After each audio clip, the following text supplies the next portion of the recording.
Alec Tinworth looked up, bidding the sun farewell. He didn't know how long it would be before he saw its light again, how long he would instead live by the flickering light of torches and candles, or less. The man at the top of the mine shaft looked down at him without pity, and Alec returned his baleful glare, his feet questing one after the other for the next step on the unsteady ladder. At last, he came to a point where there was no next step, and the guard shouted down at him, "Just drop on down. It's not so far as you will fall into the hereafter." A coarse bark of laughter echoed down the shaft to Alec's ears, and he lowered himself by his arms alone, the chain between his manacles limiting his ability to ease down. He grimly felt for the floor that he expected to find, his foot describing wider and wider arcs through open air, until he lost his grip on the ladder and fell with a grunt in a jumbled pile of limbs. He rolled along the floor, which he was relieved to discover was strewn with straw. Without that, his fall might have done more than merely knocked his breath out for a moment. As he lay catching his breath, he heard another guffaw from overhead, followed by the echoing boom of the door closing. The dim light that reached the bottom of the pit winked out, and Alec stayed very still, his eyes adjusting to the incredible darkness in which he now found himself.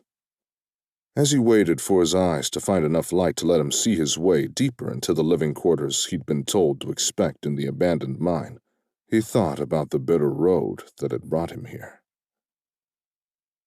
The light of the waning moon glinted through the bare branches of the woods, and Alec walked as silently as he could, desperately trying to find his way back to his patrol. He heard the snap of a twig stepped upon by a less cautious foot than his own, followed by a challenge in a low, urgent voice. "King and country," the stranger called out, and Alec felt a wave of relief wash over him like the morning's first splash of water from a springtime stream. He answered warily, "King and country," and stepped out into a small clearing, where the wan light of the slender moon shone clearly on him. The other voice called out more confidently now, "Got ourselves another Tory straggler, John." Alec felt a different sort of chill wash over him, and the stranger now addressed him, his tone not unkind, but firm. "If you be armed, you'd best drop down your weapon, good sir. We'll be delivering you up for parole if you be an officer, and for imprisonment otherwise."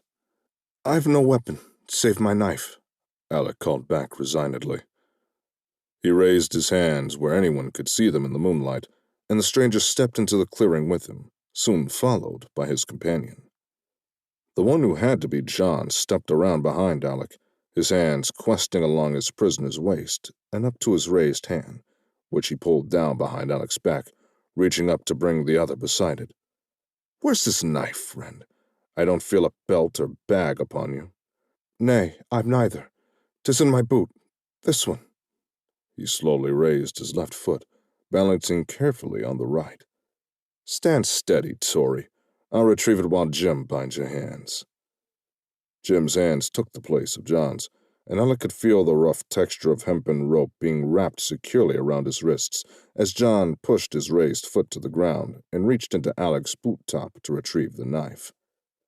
John stepped back, and Alec could see him testing the blade's edge with his thumb in the half-light. Shaking his head in disappointment, John tossed the knife off into the darkness. "Smart of you not to run or resist, Tory." Jim's voice sounded calm in Alec's ear.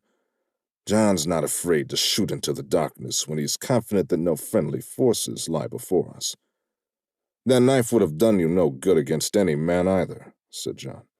"Have you a name, Tory?" "Aye," Alec said glumly. "I am Alexander Tinworth, of His Majesty's Loyal Connecticut militia, a private soldier."